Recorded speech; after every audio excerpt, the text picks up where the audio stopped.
Looks like some folks have started joining. Hi, welcome, and we will get started in just a couple of minutes. Give people a chance to get lunch if they need it.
If you're just joining, we're just going to give it a couple of minutes before we actually get started, just a little bit past the noon hour.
Just gonna wait one more minute and I'll kick us off maybe when the clock hits 12:03.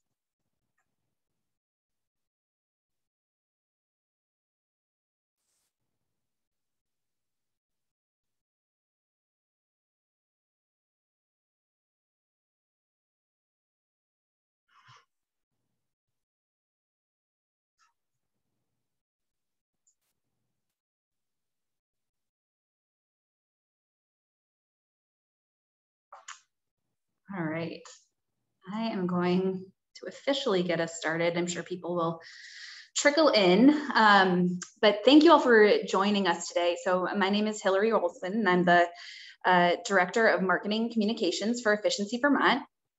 I'm also joined today by Nick Neveriski, who's VEIC's Consumer Insights Manager, and who will be presenting this research. So I will be recording the session. It's started recording now, and I'll make these slides available to everyone after the presentation. That is, if I can figure out the Zoom webinar platform, so stay tuned there. But I will do my best to get that up and sent out to everybody who's attending here today or who wasn't able to attend. So just to set the stage a bit before I kick it over to Nick, as everyone on this call is likely aware, helping Vermonters shift away from gas-powered vehicles and towards electrically powered alternatives is a key strategy in achieving Vermont's climate goals and fighting climate change. And Efficiency Vermont recently joined the many partners who have already been involved and hard at work in this space. And our focus has really been in two places. The first is we're engaging more deeply with upstream partners, so new and used dealers specifically, to help ensure that they're able to upgrade their own infrastructure to handle EV technology. So from training sales staff to developing programs that support EV maintenance and infrastructure or charging system upgrades.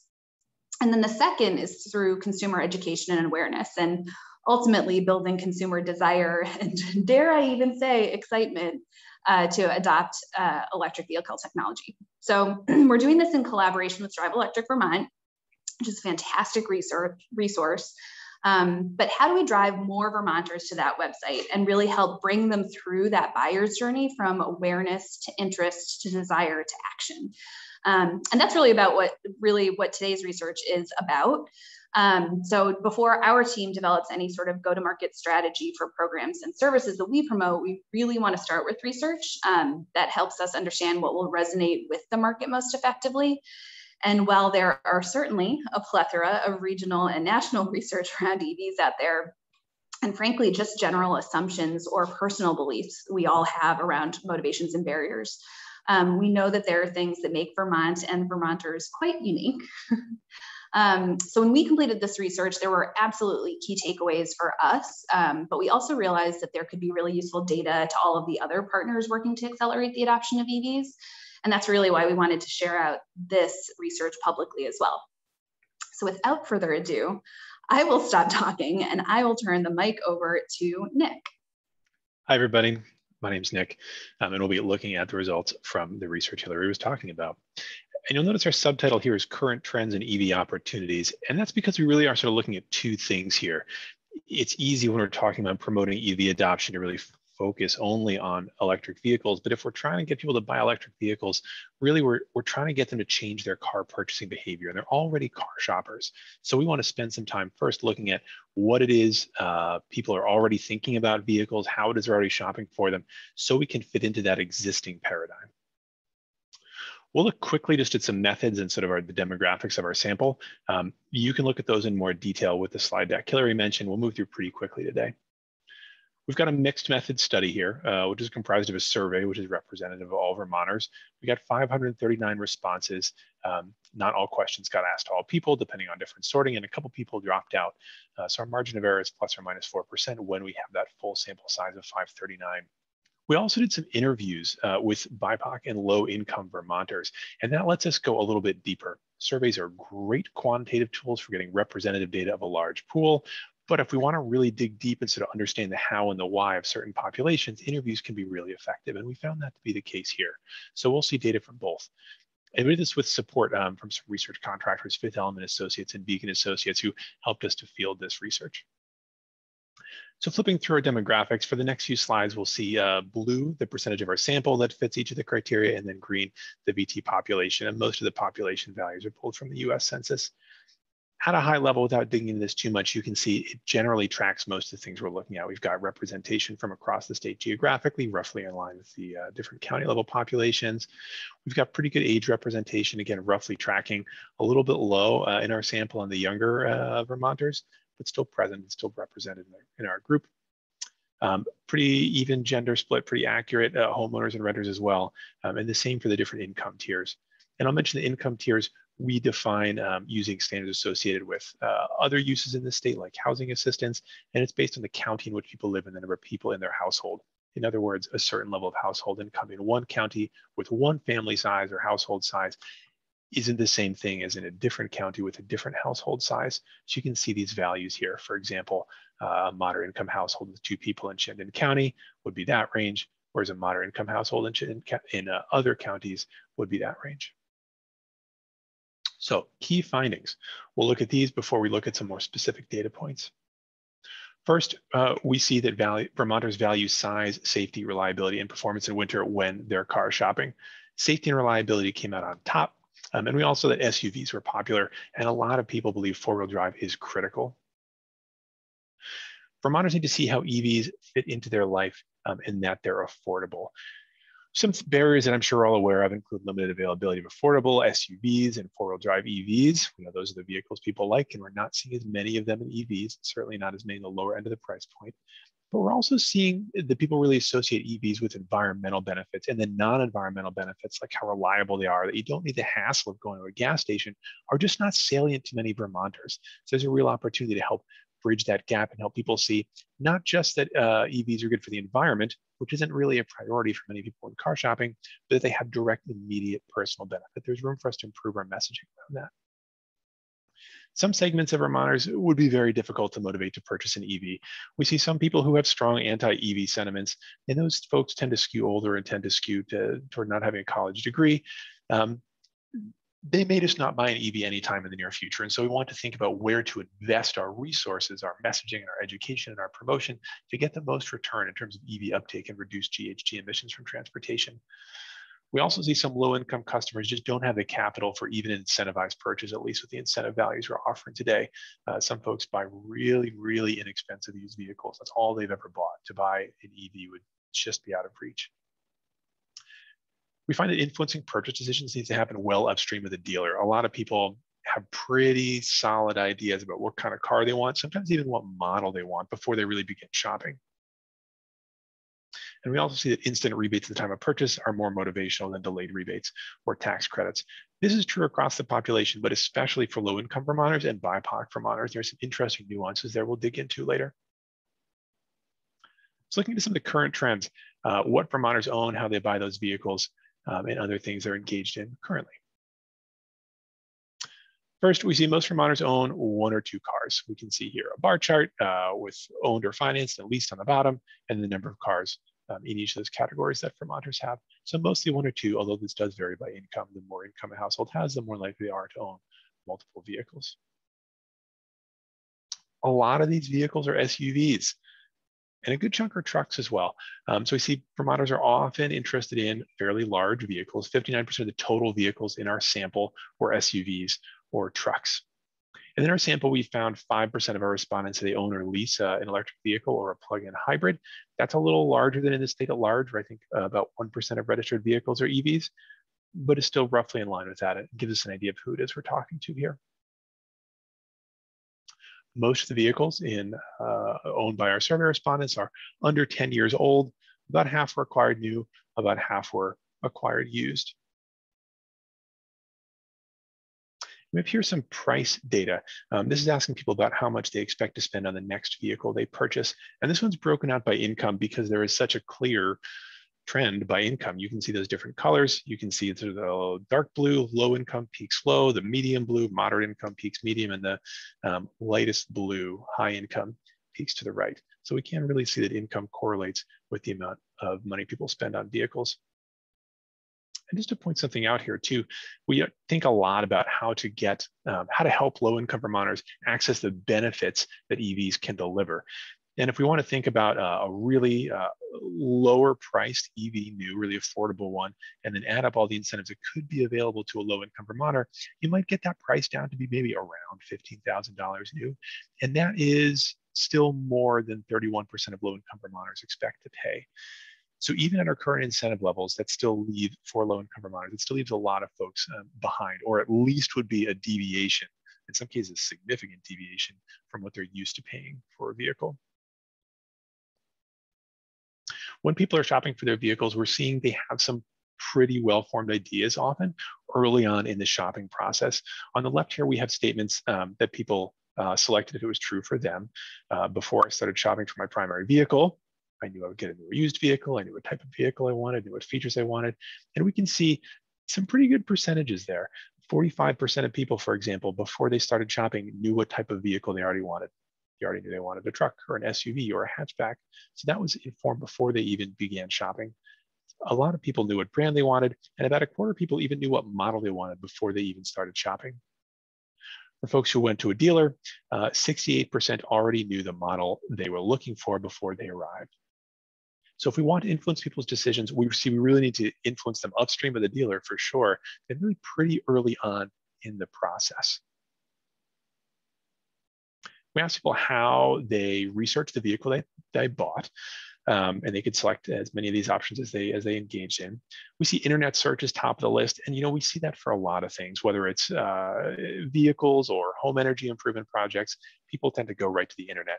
Even these other ones that rank a little below internet search, like professional ratings and reviews, likely accessed via the internet, possibly even via search.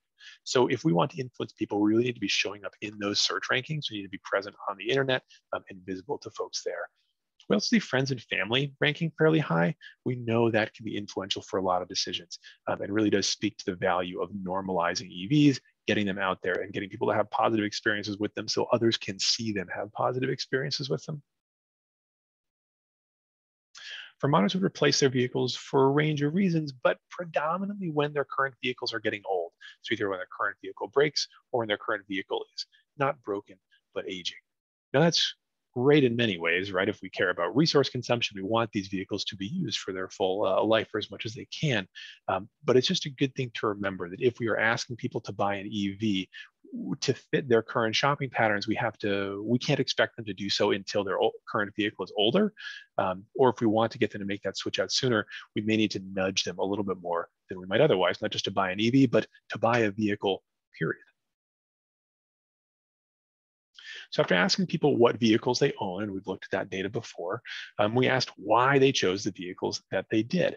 And people were shown these list of different reasons someone might buy a vehicle. And they were asked to rate each on how important they were, from not at all important, that gray on the left, to extremely important, that light blue on the right. And these are ranked in descending order of importance. So top, we can see safety and reliability. Beneath that, performance in winter and dirt roads. Then large enough to fit all the people's pets, things I want to move. And only then do we get to price. Price we know is important, but look at all those things that come up above price. So when we talk about things like incentives for EVs, no doubt that's important, but we need to also remember there's a lot more at play than just the price of a vehicle. Also, just to point out, these are some of the ways we often talk about efficient electric vehicles and their benefits to people. They're fuel efficient, there are fewer maintenance costs, they have a good environmental impact. Certainly, some people selected those as important, but they're much lower on the list than a lot of other factors. This gives us some clues. If we want to start selling EVs to people, we can talk about them in the terms most salient to people about their reliability and their safety, and about how some are great on dirt roads and in the winter. So let's look into electric vehicles specifically, asking people what they think about these kind of cars and what they know about them. We started with an open-ended question. What do you know or what have you heard about electric vehicles? And here then we've classified the responses by theme and then showed the number of percent of responses that have that theme present in them. And we see more than anything else, we see don't knows. We see that a lot of people are just not familiar with electric vehicles. After that, we then see efficient or environmental. So we're getting the message people understand that EVs can be better for the environment than internal combustion vehicles. But then we start to see a lot of a mix. We see some positive, but some negative. And if we add those up, we can see up here, we've got 34% of comments were positive, 34% were neutral, and 46% were negative. So there are some concerns about electric vehicles, and the concerns present perhaps an uphill climb for us. As the neutral ones could be a concern, but they can also be an opportunity. Those don't knows are people who don't have a strongly formed opinion about EVs, which is an opportunity for us to help them develop that opinion. And to help them develop that opinion, I'd say based on that chart we looked at about what people prioritize in their vehicles, not just that they're environmentally friendly, but that they are safe, they're reliable, they can carry the things you need them to, and also they come with convenience that people might not even be thinking about, like not having to charge their car, you do get to charge your car, not having to stand outside at a gas station in the dead of winter. Now here's a summary from some of those interviews we had with low income and BIPOC Vermonters. We'll see these pop up a few times throughout the presentation today. None of the low income and BIPOC Vermonters interviewed associated the benefits of EVs with low operating costs, no engine noise, and less maintenance. They all focused on environmental benefit. Again, there's nothing wrong with being aware of the environmental benefit of cars, but we see that's not people's top priority when shopping. So we really want to help people become aware of these other more direct, immediate personal benefits. So here's more of a closed-ended way to understand what people are thinking about electric vehicles. And I do know there's a lot of texture, but it will be available. So you can look at it in more detail later. People could agree or disagree with each statement. They could also say, I don't know, or the midpoint, neither agree nor disagree. So don't know, we can think of as opting out. I just don't have any information even weigh in on that. a neither agree nor disagree, sort of a neutral statement. Yeah, I've heard some things about that, but I don't really have a strong enough opinion to weigh in. So top on the list in terms of agreement, we can see better for the environment. No surprise here. By and large, people believe EVs are better for the environment. Some of those disagrees are present, and we do hear things about that sometimes. For example, people do raise questions about the procurement of materials like mining for batteries, and battery life cycle is something we often hear a lot about. There are some ideas out there that EVs might not be an improvement over internal combustion engines. It's not the majority of people, but it is a recurring thing that we see come up. So you can see this list ascending, have enough range, still some agreement, at least as safe as gas-powered vehicles, not a lot of disagreement there. But one thing to point out here too is the large amount of people who gave these sort of gray answers, either the neutral, neither agree nor disagree, or the dark gray, don't know. So again, a lot of people are not feeling well informed about EVs. And this is our opportunity to help educate them, especially about those things that might be really salient, like how it can fit your things, it can really fit your lifestyle, it's going to be a great car, it's going to be super convenient for you. And also a good term that there are some disagrees for a lot of these things, right? We see easy to find a charging station has a lot of disagreement, and some other things as well with a fair amount of disagreement, like I can afford an EV, owning an EV fits my image or personality. So there are a variety of views out there. Here we're going to compare some data we've already seen, but just pull it together a little bit differently. These blue bars are the percentage of people who said that the factor was very or extremely important when choosing their current vehicle. In other words, 86% of people said safety and reliability was very important or extremely important in their choice of their current vehicle. And the green bars below are the percentage of people who somewhat or strongly agree that these things are true about an EV. So in other words, 45% of people agree EVs are at least as safe as combustible fuel vehicles.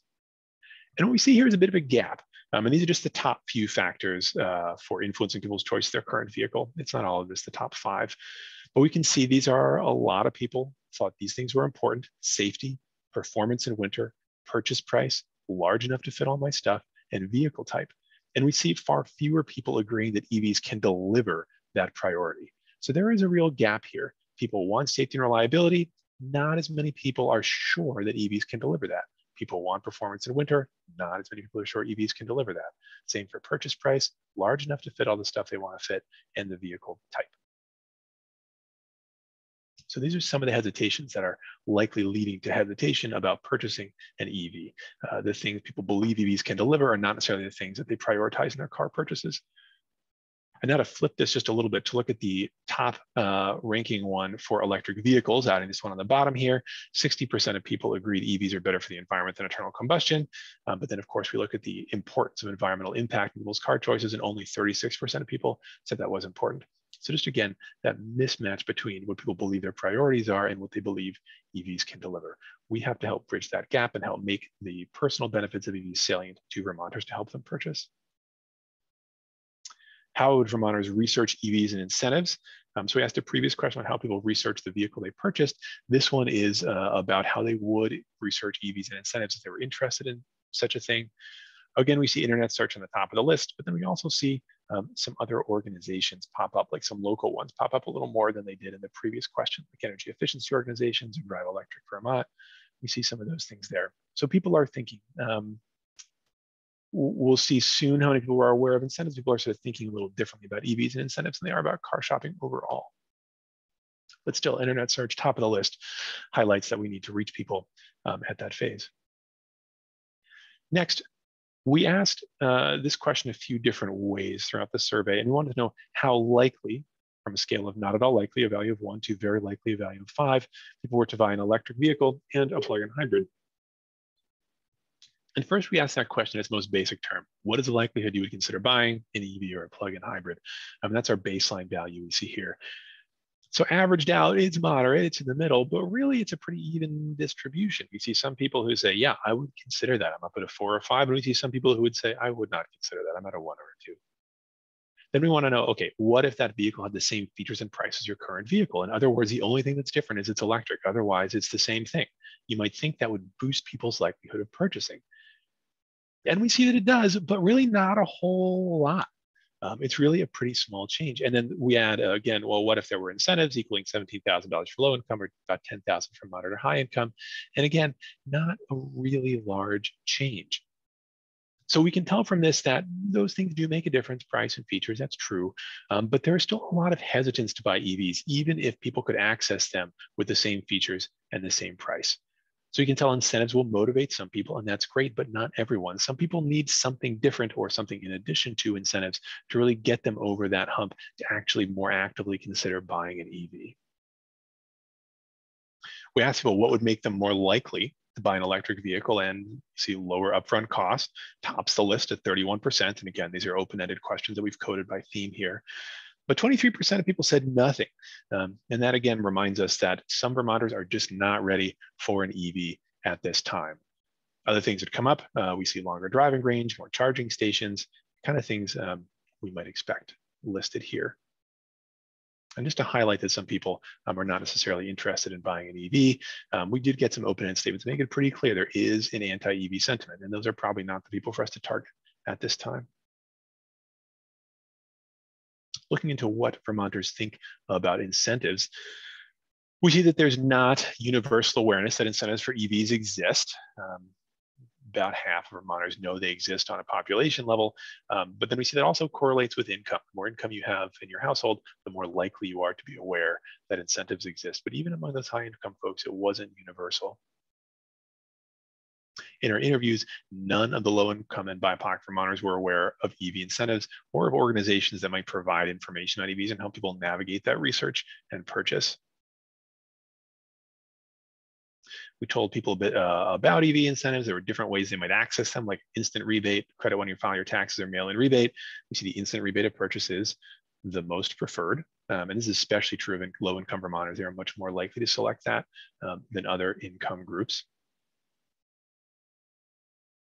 And we heard some concern in our interviews from the low-income and BIPOC Vermonters about navigating incentive processes. They weren't sure if their purchase would be eligible, like after they make the purchase and they fill out the paperwork, would they indeed get that incentive? Would dealers raise prices to effectively capture the incentive themselves? And BIPOC respondents are particularly likely to express concern about offers' trustworthiness. Is this for real? Can I trust this information? This is one of the most only really clear differentiators between low-income and BIPOC Vermonters in this study. Among the low-income and BIPOC respondents who felt able to consider an EV, and not all did, some said that's simply too expensive, I just can't do that. They were saying incentives need to get car payments to be about $300 a month. And those folks would also need the rebate to be instant because they often lack the capital to invest in a delayed rebate, to wait until tax time, or even to wait to that check to come in the mail. We dug into the Replace Your Ride program, which offers $3,000 toward an electric vehicle, an electric bike, or a transit pass in exchange for trading in a gas-powered vehicle that's 10 or more years old. So we asked everybody whether they had that kind of vehicle or not, whether they were eligible to participate or not. If they had a 10-plus-year-old vehicle, what is the likelihood they would participate in this program to get one of these incentives? And for all respondents together, we see a moderate response. Some say yes, some say no. When we filter just to look at low income, we see a little bit less uptake there. And if we look at only people who have a 10-plus-year-old vehicle, we also see a little less uptake there. A higher percentage of folks in that not likely to participate section. Now, we also know that it's very possible for a vehicle that's more than 10 years old to be valued at more than $3,000. And that may affect some of the hesitance here, that people believe they could get more for their vehicle via a private sale or a trade-in than they could by participating in this, which does remove some of the economic incentive there. We asked people if they were to participate, which benefit they would choose, and overwhelmingly, they chose the vehicle. And we see this is especially true among respondents who reported a moderate or high likelihood to participate. In other words, when we filter out the people who said, I wouldn't likely participate that at all, we see these values go even more towards the used or new electric vehicle or plug-in hybrid. There was some interest in bikes and some interest in public transit or car share.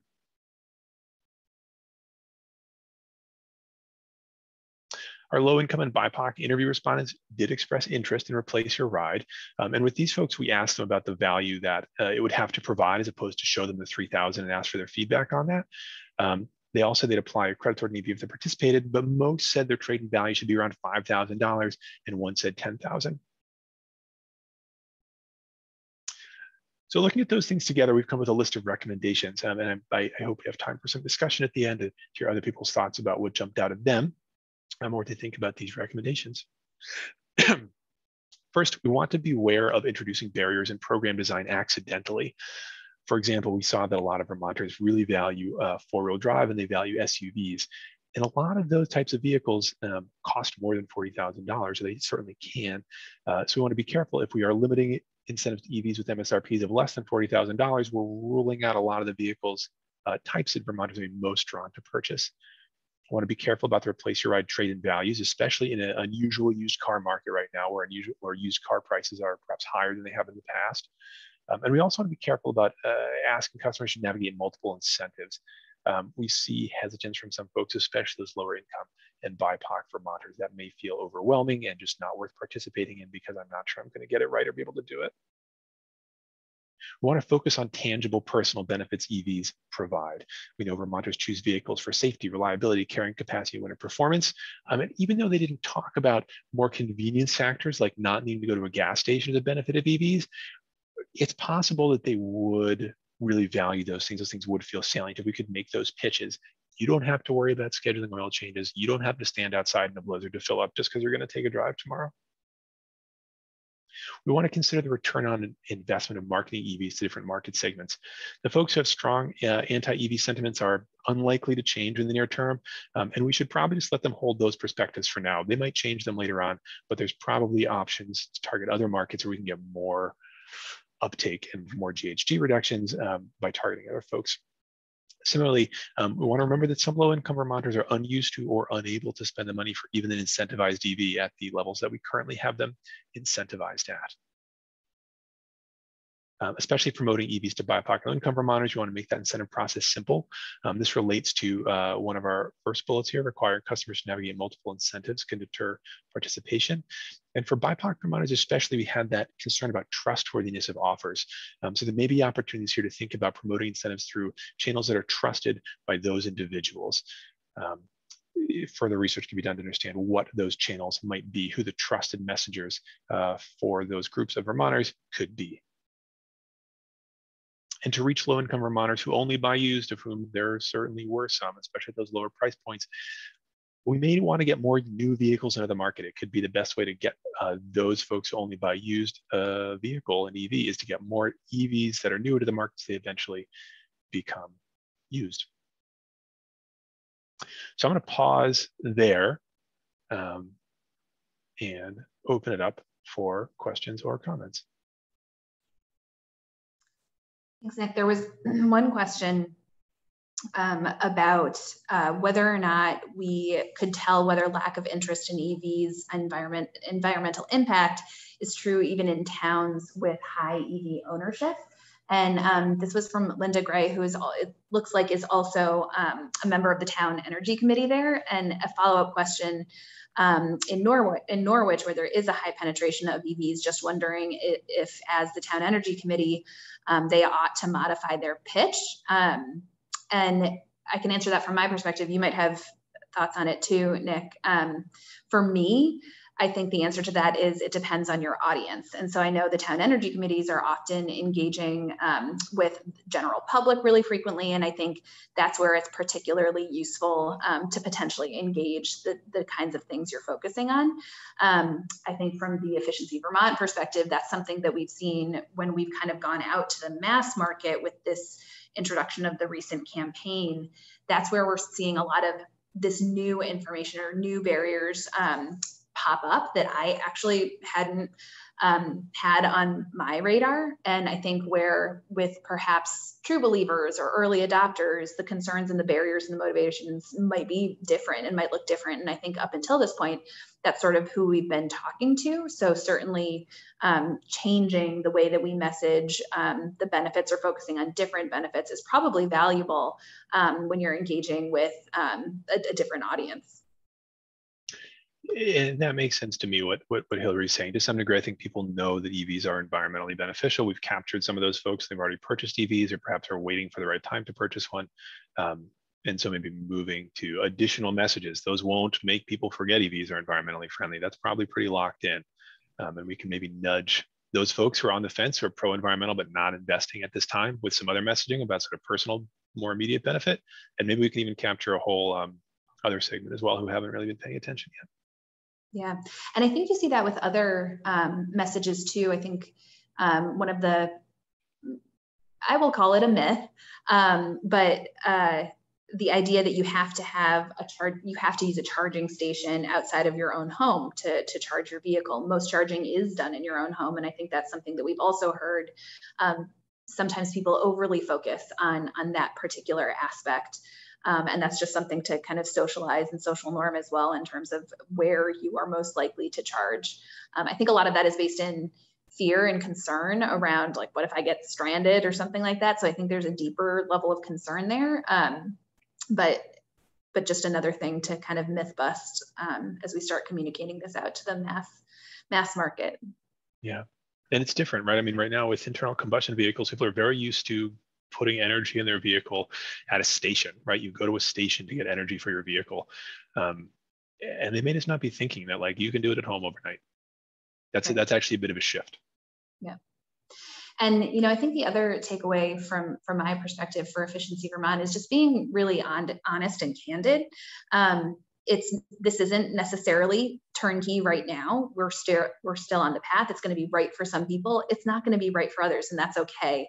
We don't want to shame people into you know, still relying on a gas-powered vehicle, but maybe it makes sense to transition one of your two vehicles if you have more than one. So just being able to sort of meet people where they're at. It doesn't have to be sort of an all or nothing game from their perspective, though certainly from a climate perspective, we probably all feel a little bit differently about that. The other takeaway that was, I think, a really interesting insight was coming at the rebates from the payment perspective. So I really liked that about the low income and BIPOC research insight, that if we could get the payment to look like $300, that would be a more comfortable payment. Oftentimes, certainly at Efficiency Vermont, but probably many of us focus on the incentive and the rebate, which is a great strategy. But I think talking about it from a monthly payment perspective can also bring it into terms that people are used to. Like when you see a car ad, you definitely see rebates out there, but you often see advertising that looks something like pay a lease payment as low as $250 a month or something like that. So kind of talking in those terms could be valuable as well. Have you shared this research with the Vermont Climate Council? This is our first public presentation of this data. We have started to share it certainly with VTrans, and I know that there are members who have joined today that potentially are on the Climate Council. We absolutely want to share it with them. Like I said, we will be sharing it out and sharing the presentation as well as the deck. And we certainly have a lot of data. As I mentioned, we have a lot of data that sits behind this, so we can cross-tabulate it for more detailed information if folks are interested. I'll drop my email into this chat in case folks do want to reach out directly. We're happy to share, kind of slice and dice some of the data if there are questions that come up for folks. And I will ask Tori Scarzello and Dave Roberts, probably many of you know Dave Roberts. He's the Drive Electric Vermont coordinator and Wikipedia of all things EV. So I will ask them if they have any insights that came out of this, or surprises that came out of this research. And then Tori is managing our dealer program. So if there's any, I know that she also conducted some research with dealers. I don't know if there's anything you wanted to add, Tori, that came up for you. I can start. Hi, everybody. Dave Roberts. I'm the Drive Electric Vermont coordinator, as Hillary just said. You know, really nice to have some updated research information to base our work on. I don't know that there was any, you know, I think you and Nick have already covered sort of the key findings and recommendations, and, you know, all super helpful. I guess, you know, some things that I would just sort of reinforce is thinking about, you know, the way, particularly right now, the state incentive is structured. There's income eligibility requirements and vehicle price eligibility requirements. So, those combination of factors can be confusing for consumers who are trying to figure out, what they might be eligible for. We do have resources on the Drive Electric Vermont website. We've got an incentive calculator that streamlines that significantly for folks, but we know not everybody sees that. And, so to the extent that we can make things a little more simplified or streamlined, I think that would be really helpful.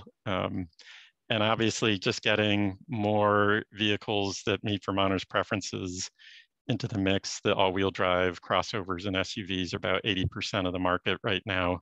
And there are EV options and that fit those market categories, but they're relatively newer to the market in many instances, tend to be more expensive. So over the next few years, there's going to be a lot more to choose from, a lot more models, including electric pickup trucks, which are very popular with Vermonters. So we're looking forward to those and hoping that as prices come down and incentive programs are adjusted, that we'll be able to provide and Vermonters with the right motivations to make the switch, even for those vehicles that might be a little more expensive. So, I don't know, Tori, if there's anything you wanted to add. Sure. Thanks for the chance to chime in here. So I guess one thing that I could share, one of the insights from the consumer research that actually really aligned with the conversations that we had with dealers is the fact that car shoppers are doing a lot of their research online and well ahead of actually before they come to the dealership. So what we heard from dealers is that anywhere from like a half to 2/3 of folks who are coming to the dealership already have in mind, what they're looking for, whether it's, oftentimes it's a specific model even. What we heard from dealers is that it lessens their ability to influence the sale and really, their role now is guiding a car shopper to the right trim or the right model that fits their needs. And so we saw that and heard that in the consumer research as well, that a lot of folks are doing research online before they even go to a dealership or kind of take the next step in making their purchase. And so I think as Nick talked about, what that tells us is that going upstream in terms of influencing a purchasing decision is really key. And one thing we heard from dealers as well is that it's very challenging to convert someone who comes to the dealership knowing that they want a gas-powered car. It's difficult to convert them to EV when they're there at the dealership because they already have in mind what they want. So we heard that insight on both sides of this research, and I think that is a key finding that we can think about in terms of when and how are we talking to folks about EVs, at what point in the car shopping process in order to have the best impact.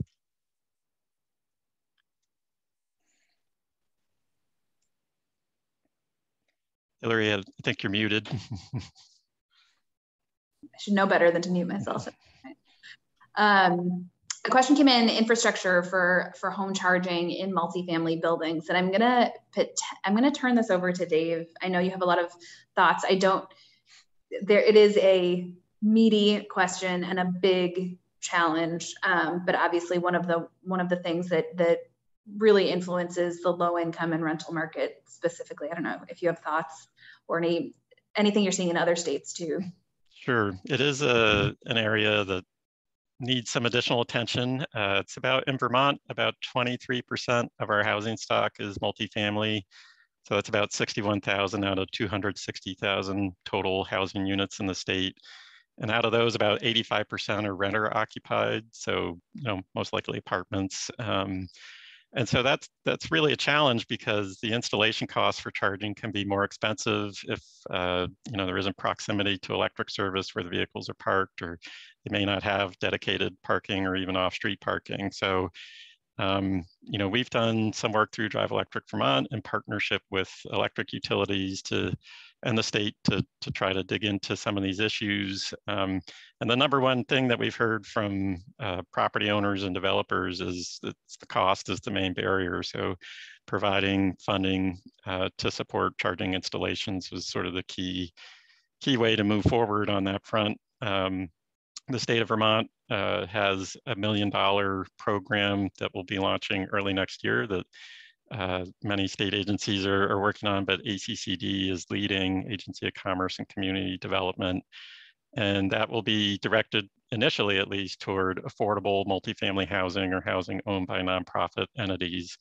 And so hopefully, it's a pilot. We'll all be learning about some of the issues and ways to move forward. It may be a combination of more public charging in areas, might even want to consider some level 1 charging options. So that's just plugging into a standard outlet, supplemented with some additional charging. So there's definitely a lot to unpack on that front, and really important from an equity perspective to do it.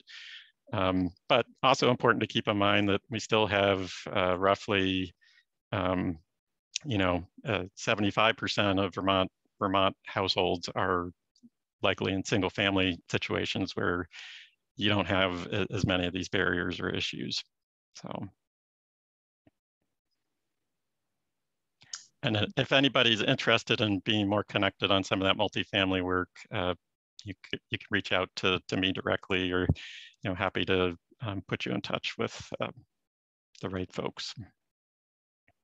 I'll put my email in the chat too. I see Linda is mentioning her experience with Nissan Leaf instead of snow tires. It works great in winter, and maybe just making sure people have winter tires is going to be able to address some of these winter driving concerns, as opposed to going for all-wheel drive. And I think it's a great point, and certainly research from Consumer Reports and others says that winter tires is really a much more important investment in winter driving safety than all-wheel drive. But with that said, there's definitely still clear preferences in the Vermont marketplace for all-wheel drive. So I think winter tires and having that conversation gets us part of the way there, but there's still going to be people who are looking for all-wheel drive, even if they don't really need it, is my take. Yeah, and I think to add to that, it's important to remember that there's what people say and there's what people do. And this research is looking at what people say. And I think probably, I certainly would say that I want an all-wheel drive or a four-wheel drive car, but I absolutely have not had always a four-wheel drive or all-wheel drive car. And I've just invested in winter tires instead. And so I think there is an element of that is true, that's important, and hearing that from owners. I know a lot of town energy committees in particular and Drive Electric Vermont certainly have focused on EV events, some of the electric utilities as well. And just having owners say that and talk about that, I think is really important. And I know when I've spoken to some of the folks that have driven EVs, they've even said that their EV, because it's so heavy, with winter tires actually performs better than their alternative all-wheel drive vehicles. So they actually prefer to drive it in snow. So I think you have, as we start to elevate those messages, it becomes really important for Vermonters to hear that. A question, oh shoot, scrolled up too high, let's see. The consumer focus on reliability and ability to function in winter weather and dirt roads is particularly useful information.